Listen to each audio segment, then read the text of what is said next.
Mela se naqraw qari qasir mill-littra lill-Ebrej, kif tafu għadna mexxin f'din littra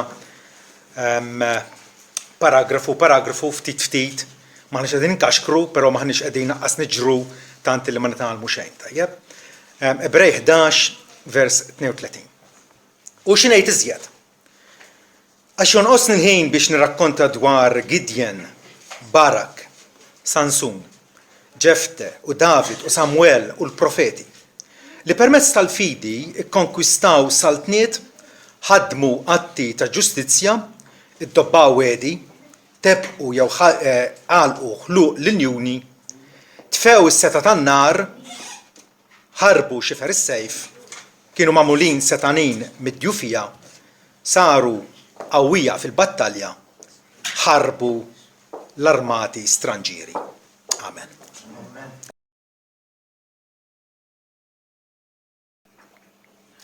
Kull ġenerazzjoni tassumi li qed tgħix fl-agħar żmien possibbli. Aħna hekk naħsbux vera. Frattant, kif konna naraw il-ġrajja tad-dinja, naraw li kien hemm żminijiet ugwalment ħażiena daqstana. Fi żmien l-imħalfin ta' Iżrael, perjodu ta' madwar 400 sena, l-awtur jgħidilna illi dak iż-żmien ma kienx hemm sultan f'Iżrael, kulħadd kien jagħmel dak li jidhirlu tajjeb f'għajnejh.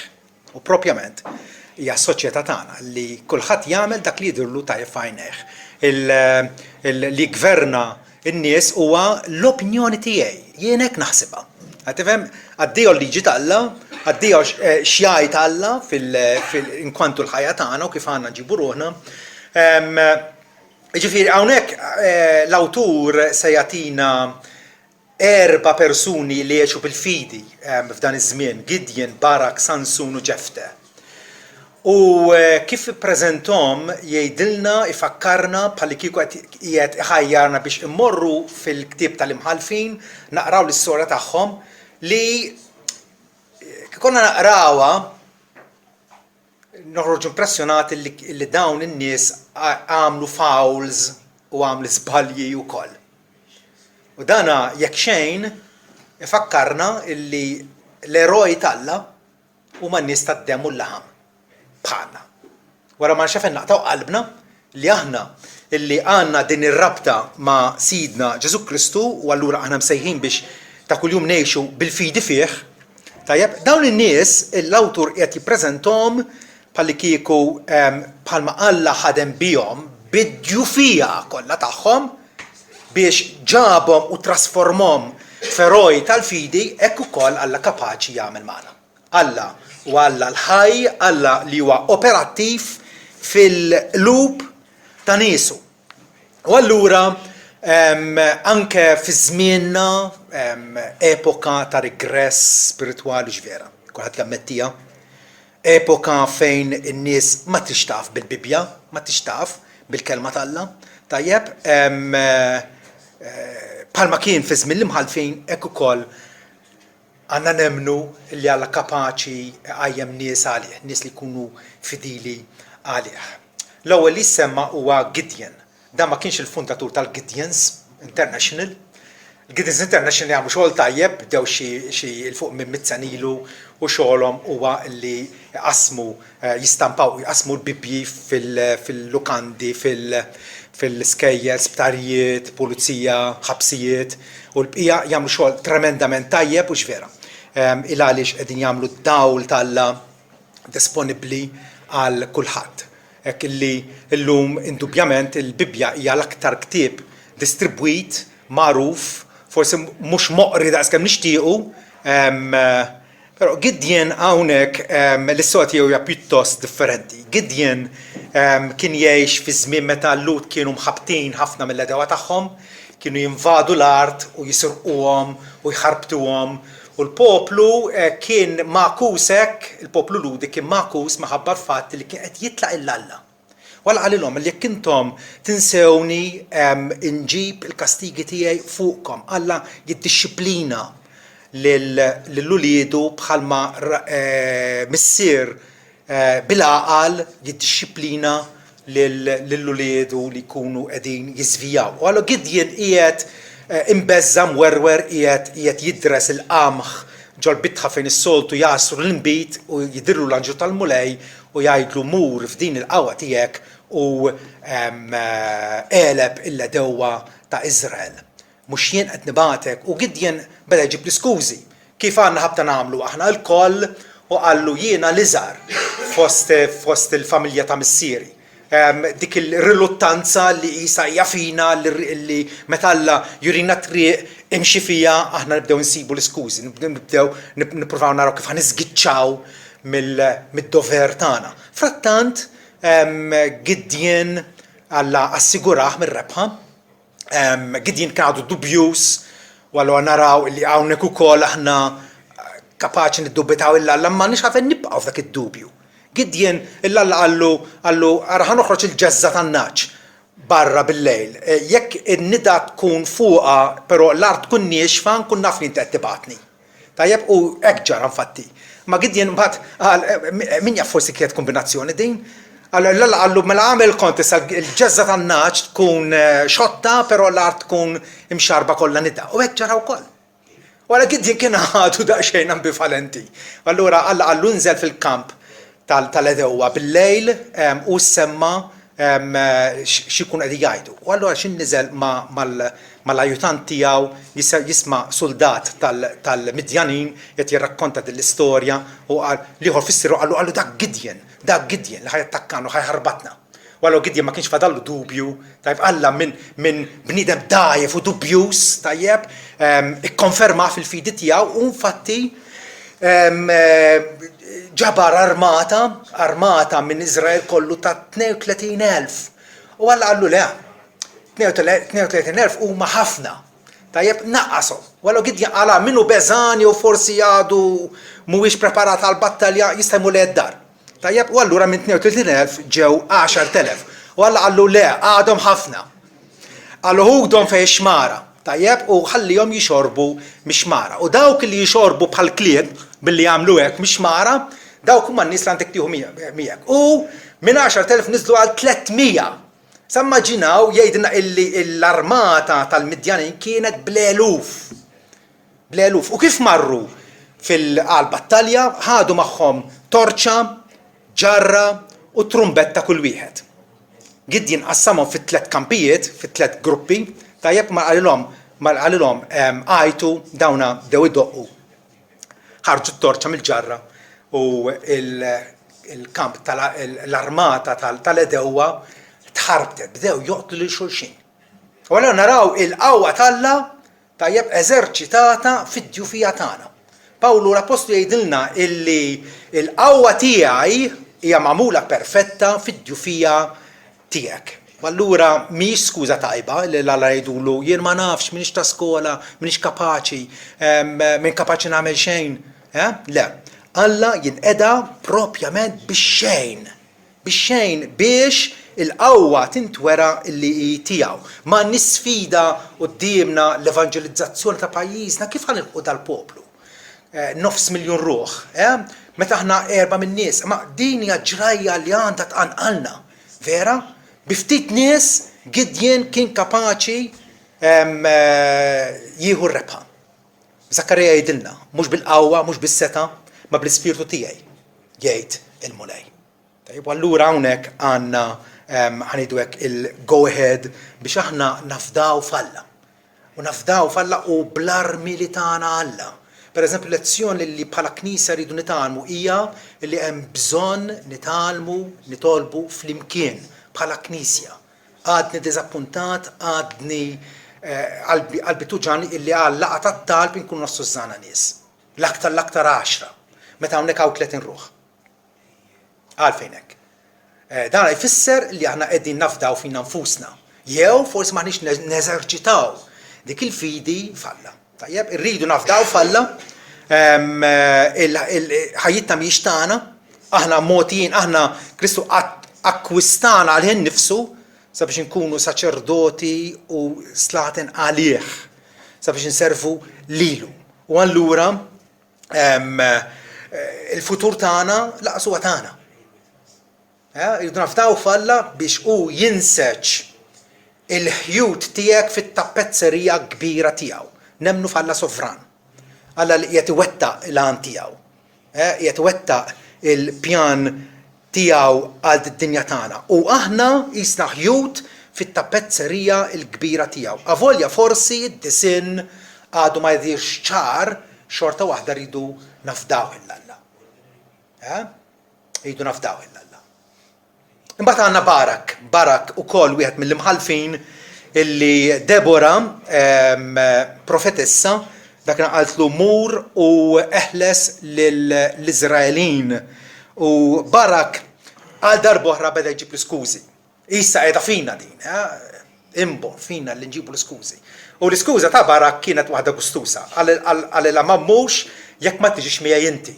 Imma Debora qaltlu jekk ħaniġi miegħek, imbagħad ħajkun magħruf li Alla ta' il-ledewwa tiegħu fit ta' mara.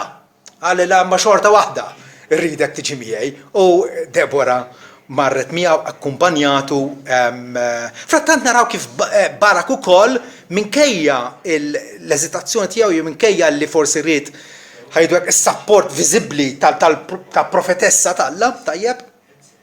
Barak emmen il-weda għal-vittorja u difatti il-vittorja kienet tiegħu. Tant kienet vittorja qawwija illi ħalef ħa ġurament dak il-ħin u qal x'inmullu għad-dar l-ewwel li ltaqa' miegħi ħanoffrih sakrifiċċju lill-Alla.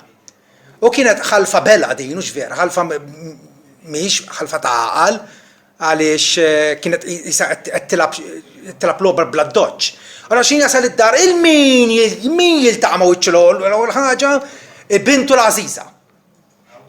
Bintu l-Għażiża. U allura hawnhekk naraw kif dawn in-nies li kienu nies ta' ħila, nies ta' fidi, frattant kienu kapaċi wkoll jagħmlu fouls. Ma nafux fiċ-ċert inqatlitx aktar probabbli illi baqgħet mara xebba mhux miż-żewġa flimkien mal-ħbieb tagħha. Frattant l-awtur iridna nħarsu lejn dan nies illi kull darba qed jurina li ma dawn in-nies bħalna taddemu l-laħam. Taddemu l-laħam, però kienu disponibbli għal Alla. Kienu disponibbli għal Alla. Xi ħadd qal Alla jiltaqa' miegħek fejn int biex jieħdok fejn irid hu. Fejn int bil-limitazzjonijiet kollha tiegħek, bil-difetti kollha tiegħek, però mbagħad biex jieħdok fejn irid hu. Kulħadd ukoll familjari mal-istorja ta' Sansun, anke forsi permezz tal-films, il-films ma biex magħhom jiena xibdew iżidulek u jnaqsulek u jawġu il-fatti, tara l-film u mbagħad tmur tara l-istorja u jkunu totalment differenti. Ma nirrikmandomx, mhux qed ma nħobbx l-arti, ma nirrikmandomx. Anke il-fatt li dal-affarijiet li aħna ngħidu bihom titgħallem, ħafna drabi tkun qed titgħallem il-gideb, tkun qed titgħallem il-falsità. L-aħjar li sota Sansun taqra kif anke minn qabel ma twielet l-anġu tal-Mulej der l-ommu u għalila li ħajkollha tifel u dat-tifel ħajkun nażri minn twelidu. Ma jkunx jista' jixrob alkoħol jew imbit, xaru ħallija titwal minn ma tagħha u ma jkunx jista' jmiss katavri jew itzma mejta. U Sansun kiber u kien wieħed mill-aqwa ħelliesa ta' Iżrael. Però Sansun naqraw is-swa tiegħu illi hija miżgħuda b'kompromessi. Kompromessi, jisu qed jilab, jinnamra mad-dnub, darba niżel timna u ra xebba gustusa u mar qal lill-ġenituri tiegħu qalilhom ħudu ili biex tkun marti. U għatlu jħassra, għatlu għaw daqsek tfajliet f'Izrael ma mara ta' nies mhux ċirkonċiżi ħat iżżewweġ. Frattant il-Bibja tgħidilna li dik kienet din ħaġa kienet mingħand il-Mulej. Il għaliex imbagħad hemmhekk Sansun beda biex bir-raġun jeħodha kontra l-Filistin li kienu l-dewwa prinċipali tal-lud dakinhar. Pero kull darba jinnamra mad-dnub. Darba martu tant dit tiffittaħ kif għandhom ħabta xi nisa mhux kulħadd, jiffittaw. lill-irġiel tagħhom illi bdiet tgħidlu urini s-sigriet tas-saħħa tremenda tiegħek, u kull darba iħarfilha xi ħaġa. Jekk jorbtuni fenna fina biħbula, friski, niġi raġel bla saħħa. Però kull darba mbagħad tgħidlu Sansun qum għax il-Filistin qegħdin fuqek. U Sansun qum u ċarrat kollox u kull darba qed iwaqqagħha ċajt. Imma fl-aħħar tant dejqitu, tant dejqitu il-qalilha.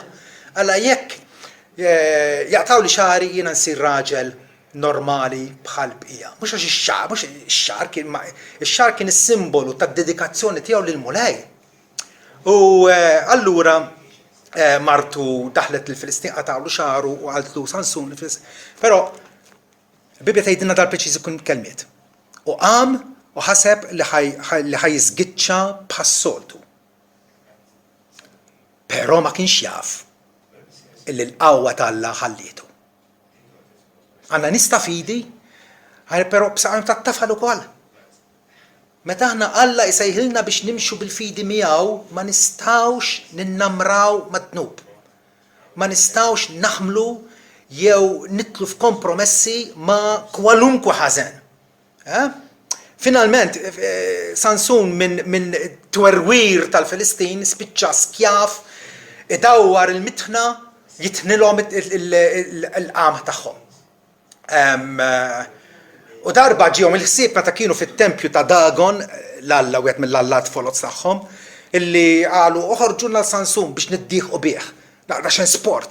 Naraw kienu għamewh, rrid ngħidilkom, ġifieri kienu għamewh. U Sansun ħareġ hemmhekk, però kif kien hemmhekk l-tifel qed juħsiebu għallu mexxini fejn il-pilastri prinċipali tat-tempju. U dak mexxih u Sansun talab il-Alla. Bħalli kieku għandna stejqien tal-fidi tiegħu għallu għal din l-aħħar darba. Saħħaħni bħalma kont dari biex nivvendika ruħi mill-edewa tiegħi. U Alla taħ is-saħħa li kellu u qaleb il-kolonni hekk li t-tempju kollu waqa u jgħidilna illi f'mewtu Sansun qatel aktar Filistin milli matul ħajtu kollha. Ġifieri Alla kapaċi jaħfer u Alla difatti jerġa' jirrestawrana. Però ħafna drabi meta nkunu ikkompromettejna ruħna l-istorja hija dik li. Aħna inklinati illi niġġudikaw lil Sansun. Mhux vera. Għadju fija morali tiegħu kien b'saħħtu fiżikament, però kien dajjef moralment. Frattant Alla jirrikmandah għal fidi tiegħu. Fuq kollox, Alla jfittex fil-bniedem u x'qiegħed jafdah. Qiegħed tafdah il-Alla.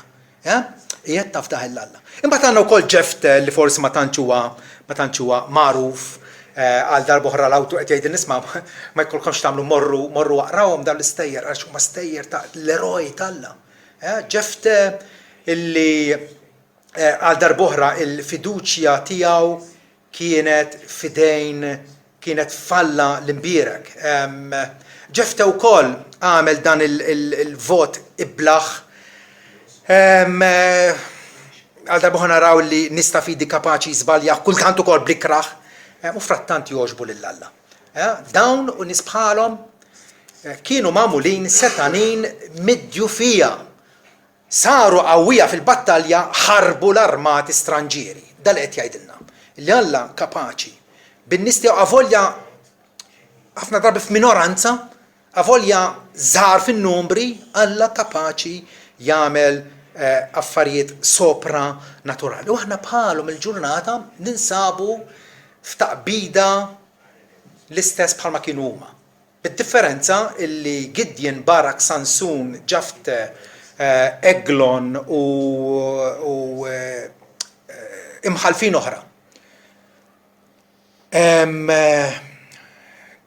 Involvew ruħhom f'battalji militari kontra Midjanin u l-Filistin u nies oħra. Aħna ninsabu fi ġlieda eqel minnhom, fi ġlieda aktar serja minnhom. Pawlu jgħidilna fl-Efesin 6 vers 12 għax il-taqbida tagħna mhijiex kontra l-laħam u d-demm. Dakinhar U dan ovvjament biex nispjegaw għaliex Alla kien jordna il-dan nies biex imorru joqtlu l-edewa tagħhom. Xi ħaġa li għallu ma nagħmluhiex. Hemm spjegazzjoni għalija. Però mhux ħantlu fiha issa. Illum il-ġurnata li rrid nenfasizza hija li aħna bħalhom għandna involuti f'battalja taqbid spiritwali. Mhux kontra l-laħam u d-demm. In-nies ta' madwan avolja ma jemnux il-Vanġelu li nemmnu aħna. Però frattant huma nies li għandna nħobbuhom u għandna nies li għandna nilħquhom bl-Evanġelju. Mhix kontra l-laħam u d-demm, imma jgħidilna kontra l-prinċipati u s-setat, kontra l-forzi tad-dlam fl-imkejjen fil-għoli. Kontra x-xitan u l-anġli ħżina tiegħu. Dik hija l-battalja vera tagħna. Jekk aħna bil-fidi se nkunu fidili f'din il-battalja jeħtieġ li nilbsu l-armatura kollha ta' Alla, il-korazza tal-fidi, l-elmu tas-salvazzjoni, ix-xapla tal-Ispirtu, iċ-ċintorin tal-verità. Saqajna preparati bil-Evanġelju tas-slim. Alla fornina biex aħna nitlu u nkunu vittorjużi f'din il-battalja. L-awtur isemmilna wkoll nies oħra bħalma kienu David. David wieħed mill-karattri kbar tat-Testament il-Qadim mhux vera. Jissemma ħafna l-istuq tiegħu, għandna ħafna dettalji dwaru. L-awtur sempliċement semmih bismu hawnhekk. David. Ħarsu lejn David. Il-fiduċja ta' David falla kienet minn kien għadu żagħżugħ. Samuel mar għand missieru Ġessi u għallu laqqali lill-uliedek il għaliex irid nażel wieħed minnhom bħala sultan ġdid fuq Iżrael wara Sawl. U Samuel xejn Rom għallilhom mhux dan, għallu fadallek xi ieħor, għallu għallu mhux importanti dak, għallu qed jirannaġġ. Għal David kien iż-żgħir. Għallu sejjaħlu. U malli raħ Samuel dilku bħala sultan ġdid fuq Iżrael, però dam ħafna snin qabel ma kiseb is-saltna. Sawl baqa jgħira liħ jobodu jipprova joħoddu ħajtu, ħafna drabi kien fuġittiv, kellu jaħrab fid-desert, kellu jaħrab għand il-Filistin biex isib refuġju għandhom. Da David. Però mindu kien għadu żgħir u mar, taftakru l-istorja meta mar biex jieħu il-kolazzjon lil-ħutu li kienu soldati fl-armata. U sema lil-Golija qed jisfida l-ħaj u qed jgħidulhom min kapaċi jiġi biex jiġġelid li. U David ma' qudiem Sawl qallu jiena lest illi niġġelidlu. Qallu libsuh il-korazza u kollox u da bil-kemm seta' jimxi fiha, kien għadu daqsxejn ta' ġuvnot. U qallu le mhux hekk.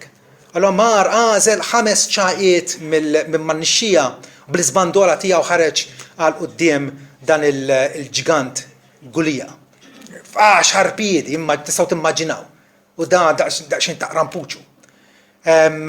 Frattant David qallu inti ġej għalija bl-alabarda u bit-tarka. Però jiena ġej għalik fisem il-mulej tal-eżerċiti li ismu inti kasbart. U tafu l-istorja kif laqtu f'nasu sturdieħ u qatalu rasu. Emejjel ta' fidi. David li min jaf meta kien jirannaġġ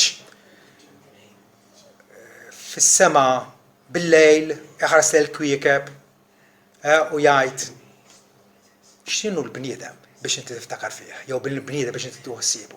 Alla li jagħmel univers tant vast. Il-meditazzjoni tiegħu, il-ġibda tiegħu kienet lejn Alla. Minkejja id-djufijiet tiegħu kellu jżed minn mara waħda nafuha. Vera? Vera? Ġifieri.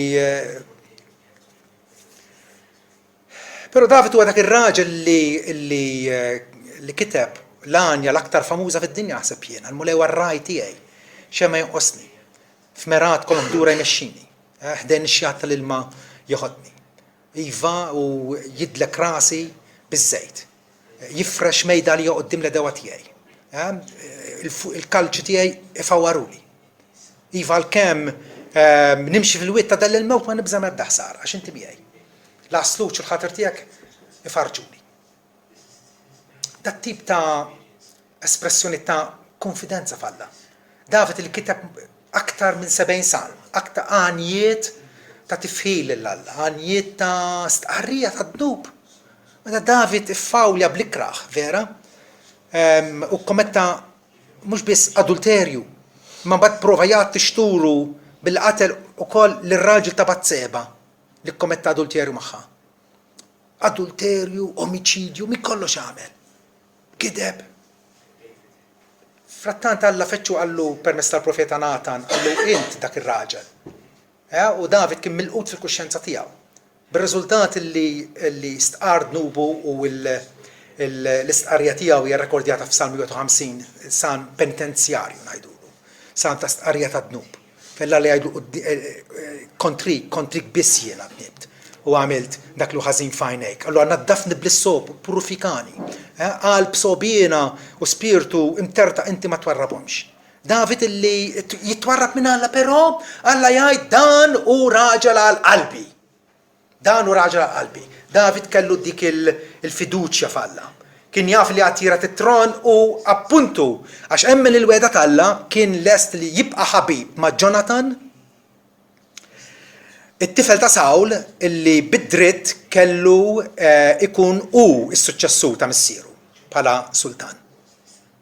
Però Jonathan u David kellhom tant ħbiberija sabiħa bejniethom.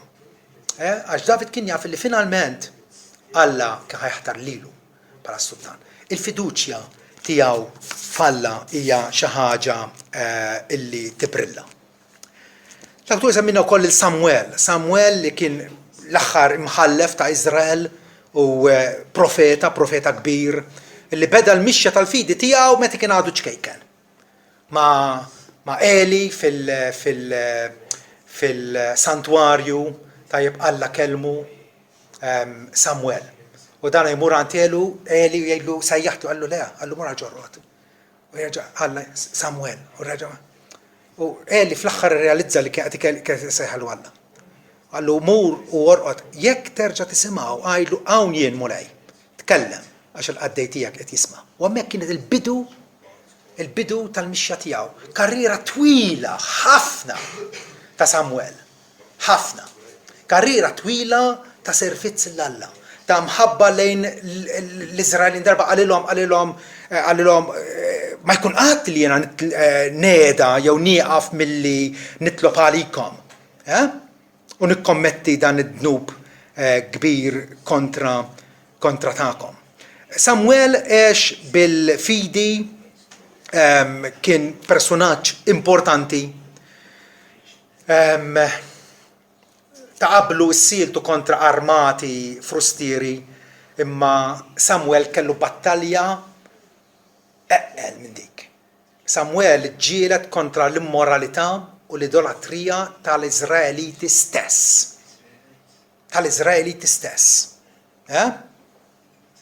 L-istorja kommoventi meta il-poplu Izraelita fettillu għax ovvjament ra li l-ġnus ta' madwaru kellhom sultan u ma qalu aħna rridu sultan ukoll. Insew illi Alla huwa s-sultan tagħhom. U Samuel qiegħla iddispjaċih dakinhar. U talab il-Alla għallu ma jimpurtax. Għallu ħanamillhom sultan.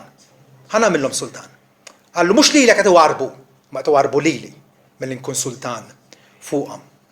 Allura naraw kif Samuel regolarment aġixxa skont id-direttiva tal-Alla. U dik għal-fidi.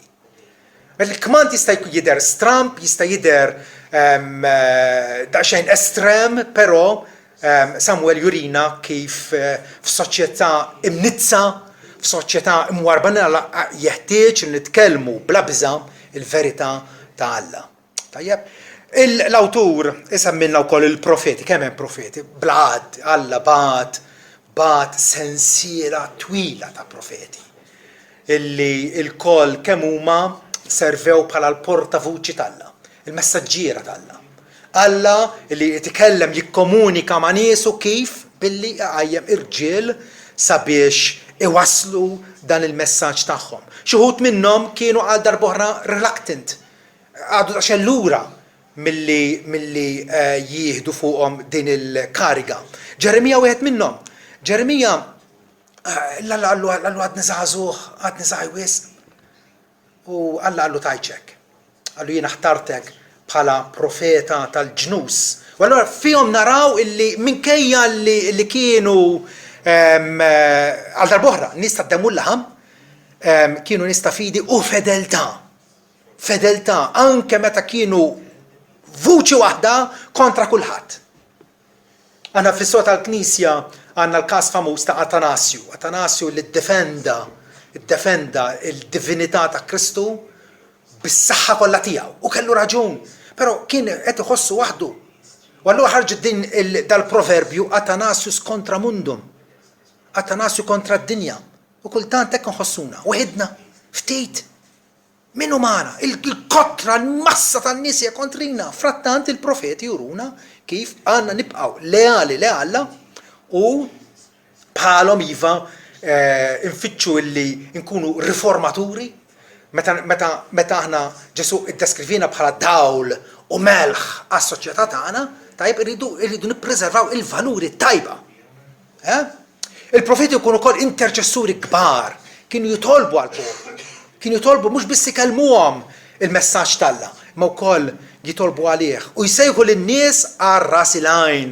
Erġgħu lura kull darba il-profeti il-messaġġ tagħhom erġgħu lura għandkom il-liġi ta' Mosè, dik hija l-liġi illi tesprimi l-għaqda, il-patt illi Alla rabat magħkom minn fuq il-muntanja Sinaj. Erġgħu lura għalija. Ġeremija wieħed minnhom f'kapitlu 6 vers 16. Hekk jgħid il-mulej, iqfu fit-toroq u waraw staqsu fuq il-modijiet ta' dari. Il-Knisja qatt ma tista' tkun moderna fis-sens li nikkupjaw il-mori u l-użanzi u l-istil tad-dinja. Alla qed isejħilna biex inkunu differenti mid-dinja, radikalment differenti mid-dinja. Staqsu fuq il-modijiet ta' dari fejn hija triq it-tajba u imxu fija u intom issibu il-mistrieħ għal ruħkom. Qed jgħidilhom Iżajja, issibu il-mistrieħ għal ruħkom. Tfakkarna fl-istedina ta' Ġesu, vera? Jew għandi intom taqla u mobbijin u jiena serraħkom. Ħudu l-madmat tiegħi u issibu l-mistrieħ għal ruħkom. Iżda huma qalu ma rridux nimxu fija. Meta n-nies jopponuna u jagħtuna darhom u jsoddu id-dnejhom ma jfissirx li aħna nieqfu. Jekk tieqaf ifisser m'għandekx fiduċja f'Alla. Tajjeb, il-ministeru tagħna irid jibqa' għaddej. Jekk inti qed tagħmel ministeru u m'intix tara riżultat, m'intix tara frott tangibbli tista' tmissu bidejk, ibqa' għamlu. Il-fidi hija l-assigurazzjoni tal-ħwejx li ma narawx. Kif Alla qed ibierek, kif qed juża kelmtu, ma tafx. Però taf ħaġa waħda. Alla jgħid f'Iżajja 55 il-kelma tiegħi nibata u ma terġax lura għandi mingħajr ma twettaq il-għan tagħha. Jekk aħna nies ta' fidi allura se nagħmlu bħal profeti. Il-profeti wkoll appellaw lin-nies għal qima safja. Qima skont kif irida Alla. Iżajja jiftaħ il-ktib tiegħu kapitlu wieħed billi jgħidilhom meta tiġu biex tidru qudiemi, min talabkom dan minn għandkom li tirfsu fil-btieħi tiegħi? In-nies kienu jmorru fit-tempju, però kienu nies adulteri, giddieba, brikkuni, jgħarqu bħadd ieħor. Wara għalhom min pandakom biex tirfsu fil-btieħi tiegħi? Jekk ħadd tiġu biex tqimuni ejjew qalb niedma. Mhux tiġu ħżiena u bil-ħsieb li tibqgħu fil-ħażen tagħkom. U allura naraw dal-appell għal qima safja u appell għal imġiba pura. Aktar tard Iżajja jgħidilhom inħasslu, tnatfu. Neħħu l-ħażen ta' jmilkom minn quddiem għajnejja, iqfu mill-ħażen. Talmu għamlu tajjeb, fitxu l-ġustizzja, għamlu ħin il-makkes, għamlu l-ġustizzja lill-tim, aqbżu għal-jett tal-armla. Il-promozzjoni ta' għajxin ġust għalina personali, għal-familji tagħna, imma wkoll għas-soċjetà tagħna qatt m'għandna nitilfu din il-viżjoni x'vera. Però profeti jkunu wkoll nies illi jagħtu tama, u rridu nagħtu tama wkoll. Rridu nagħtu tama. Iva hemm ġudizzju, però tista' tiskappa mill-kundanna ġusta talla fuq hekk. Kif? Bil-maħfra. L-istess Iżajja jgħidilhom ejjew issa, ħanirraġunaw flimkien. Jgħid il-mulej, għalkemm dnubietkom huma bħal iskarlat jibbjadu daqs is-silġ, għalkemm huma ħomor bħal kremżi bħas-suf isiru. Jekk tridu tisimgħu biex tobdu tieklu l-aħjar prodotti tal-pajjiż. Alla qed joffrilhom stedina ġeneruża ħafna. Ejja nirraġunaw flimkien. Vera nibtu kontra tiegħek, però jien lest naħfrilkom. Duru lejja. Duru lejja. Il-profeti illi ċertament iltaqgħu ma' sfidi kbar, kontinwament tista' tgħid kollha kemm huma. Kollha kemm huma. Eżekjel ieħor minnu, vera? Eżekjel fil-bidu tal-ministeru tiegħu għallu dawn il-preċiżi kelmiet. Għallu oben il-bniedem itlaq mur għand dar Iżrael u kellimhom bi kliemi. Għax int m'intix mibgħut għand poplu li kliemu ma jiftihemx u l-sinu tqil, iżda ħanibatek f'dar Iżrael. Mhux għand ħafna ġnus li kliemu ma jiftihemx u l-sinu tqil li ma tifhimx kliemhom. Ta' bilħaq li kieku battek għandhom kienu jisimgħuk. Frattant Alla fl-imħabba kbira tiegħu li kellu lejn Iżrael bat il-profeti tiegħu lill-Iżraelin. Iva kultant batu ukoll lil popli barranin. Ġona batu f'Ninwe, vera, biex ixandrilhom li kienu qegħdin jgħixu fil-periklu tal-ġudizzju. Ta' bilħaq kieku battek għand ġnus bar kienu jisimgħuk. Alla fil-persistenza tiegħu jibqa' isus wara niesu. U aħna l-istess għandna nagħmlu. Daniel, ħajkolli naġġa xi ftit Daniel illi iva inkredibilment mar żagħżugħ fl-eżilju, barrani, refuġjat, sejħlu li trid. Però bl-integrità u l-onestà tiegħu tela biex beda karriera politika u serva lil Alla b'dan il-mod bħala profeta u mexxej ta' pajjiż barrani. Xi ħaġa li aħna naħsbu li ma nistgħux nagħmluha. U tidħolx fil-politika maħmuġa, Daniel daħal fiha. U rnexxa. U ħallas prezz imma rnexxa. Meta darba il-kollegi tiegħu kienu qegħdin jgħiru għalih u provaw jagħmlu frame up. U allura ġielu lil Darius biex jagħmel digrit. Illa ħadd ma jsir jitlob l-ebda Alla ħlif lilu. U da Darius kien daqsxejn baħnan u fermaħ da d-digrit. Però Daniel meta sar jaf dan id-digrit, Daniel 6 vers 22, jgħidlek illi Daniel malli sar jaf bid-digrit li kien iffermat daħal f'daru fejn kellu l-orfa tiegħu twieqi miftuħa jħarsu lejn Ġerusalem u 3 darbit kuljum kien jiżgħar kubtejħ u jitlob u jiżaħħaj l-Alla tiegħu bħalma kien jagħmel qabel. Kien hemm periklu li spiċċa ħażin, kien hemm periklu jitla fil-karriera politika tiegħu u żgur. U difatti peress li d-digrit ma setax jiġi revokat, David spiċċa ħallas il-piena billi xeħtuh fl-ar tal-iljuni. Pero naraw kif Alla għalaq il-ħluq ta' dawn l-iljuni imġewħa, vers 22 l-għada fil-ħodu Darius se jaħluq u jgħidlu hawnjen. Il-għax jiena innoċenti u ma għamilt ebda ħsara u ebda deni ma għamiltlek, ja sultan. Alla tiegħi bat l-anġlu tiegħu u għalaq l-iljuni u ma weġġawnix. Għax jien kont misjub quddiemu blaħtija. U quddiemek ukoll sultan jien ma għamilt xejn ħażin. Imbagħad is-sultan feraħ ħafna u ordna li kellgħu Daniel mill-ħofra u hekk Daniel kien imtella mill-ħofra u ma nstabet fih ebda ħsara. Għax hemmen falla tiegħu. Qegħdin taraw? Għax hemmen falla tiegħu. Il-konsegwenzi ħankun nafuhom. Illi jekk jiena ħanobdi u jekk jiena li mallem tiegħek jgħid li u ikdeb u wara kif benġila, u jien ngħidlu le, għax mhux sewwa, din mhix skont il-liġi tagħna. Taf li titkeċċa mix-xogħol. U hemmhekk hemmhekk li naraw il-fiduċja tagħna hix qiegħda falla jew le. Daniel kien jitlob, baqa' jitlob.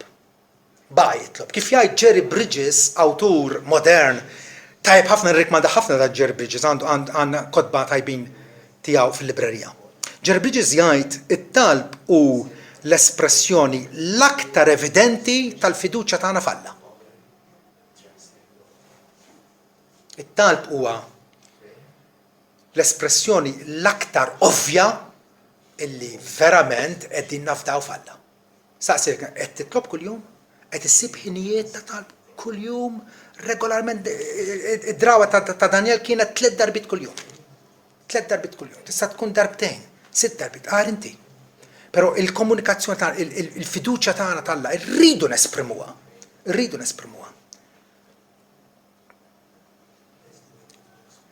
Elija, Elisew, żewġ profeti kbar huma eżempji ta' nies illi ħarbu xifer is-sejf. Hawnhekk jgħidilna xi wħud ħarbu xifer is-sejf. Elija kien meddet mir-reġina pagana Jezebel. Elija kien għadu kif kellu vittorja tremenda kontra l-assisin pagani ta' Baal u Alla wera illi huwa Alla l-veru billi ħaraq l-offerta ta' Elija. Jezebel qalet naħlef illi Saada ħatkun raġel mejjed. U Elija qabad wejġu u telaq. Ħarab bil-fidi għax kien jaf illi ħajtu mhijiex tar-reġina Jezebel. Imja Alla. Kultant aħna ma ħarab kawerda kien timidu. Ma tiftakru li Ġesu wkoll warrab meta n-nies ridu jħaġruh kemm il-darba, għadda minn nofshom u baqa' sejjer. Iva. Elija u Elisew għandna eżempji ta' nies li ħarbu xifer is-sejf. Ukoll oħrajn kienu magħmulin setanin mid-djufija, nies dgħajfin. Ħeżekija wieħed minnhom, wieħed mill-aħjar slatin ta' Iżrael. Ftit kienu toddhom fuq is-swaba ta' jdejk, ma Ħeżekija kien wieħed minnhom illi dana marat u Eżajja għall-umur u għajdlu biex jirranġa daru u jara kollox għax ħajtu waslet fit-tmima. U Eżekija mbagħad x'intelaq il-profeta dawar wiċċu mal-ħajtu beka u talab il-Alla. U Eżajja kien għadu fil-bitħa tal-palazz wara għallu arġa' dur u mur għajdlu il-ħanżidlu 15-il sena ma ħajtu. U b'sempliċi ma kienx xi rimedju mediku b'ċappatin fuq id-demmiela tiegħu u fieq immedjatament u Ħeżekija hawnhekk għandna eżempju ta' nies magħmulin setanin mid-djufija. U għalhekk aħna nitolbu regolarment għal nies li huma dgħajfa li huma daħlin għall-operazzjoni nemmnu li Alla huwa involut intimament fil-ħajja tagħna u jafna bisimna. Hemm diversità sħiħa ta' nies. Il-Testament il-Qadim huwa panorama sħiħa ta' nies. Kif Alla jirrelata ma' nies bħalna biex jagħmilna nies illi noġbuh. Diversità sħiħa ta' nies f'ċirkostanzi differenti, bi-sfidi speċifiċi u frattant Alla kapaċi jagħmel meravilji bihom. Katina sħiħa ta' nies li saru kbar għalfejn għax għarfu x-xejn tagħhom. U illi tieħu spinta l-qudiem il-fidi tagħna. Meta aħna kapaċi narfu x-xejn tagħna, illi weħidna maħna xejn, balla niffurmaw maġġoranza. Alla tal-antiki ta' Ġafte, ta' Sansun, ta' Daniel, ta' Mosè, tisab semmi. Alla tal-antik huwa l-istess Alla li nqimu llum. Li huwa għadu ta' dnub, li huwa gwerrier favur niesu u li jħobb is-sewwa. U niesu huma dejjem super rebbieħa. Aħna aktar minn rebbieħa permezz ta' dak li ħabna. Għalkemm ħafna drabi nidru bħala naċ sejrin il-biċċerija, maħudin il-biċċerija. Minkejja dan, f'dawn il-ħwejġ kollha aħna aktar minn rebbieħa. Sissa smajna dawn il-konkwisti ta' nies rebħiet kontra l-għadu u tefawh ma l-iljuni u l-iljuni mirakolosament ma għamlulu xejn. Però din hija nofs l-istorja. Għax bħal Alla kapaċi jaħles, kapaċi wkoll iħalli lill-uliedu li jbatu għalih. Naraw jekk Alla jrid il-ġimgħa d-dieħla kif dan huwa minnu. Dan huwa minnu. Frattant, imqar jekk aħna jkollna ħalsu kif kantajna fl-ewwel għanja tagħna. Let goods and kindreds go, this mortal life also. The body they may kill, God's truth abided still. L-aktar ħsar se jagħmluna li joqtluna l-ġisem tagħna. Dasek. Aħna ngħixu għal Alla. Alla u Alla ta' Abraham, ta' Isaac, ta' Jacob. Li kienu ilhom mejtin miet ta' snin. Walla jien Alla tagħhom, mhux kont Alla tagħhom, għadhom ħajjin qudiemi dawn nies. U allura jiġrilna x'jiġrilna għax nafu li Alla u Alla sovran fuq il-ħajja personali tagħna, nafu illi aħna dejjem rebbieħa. Dejjem rebbieħa.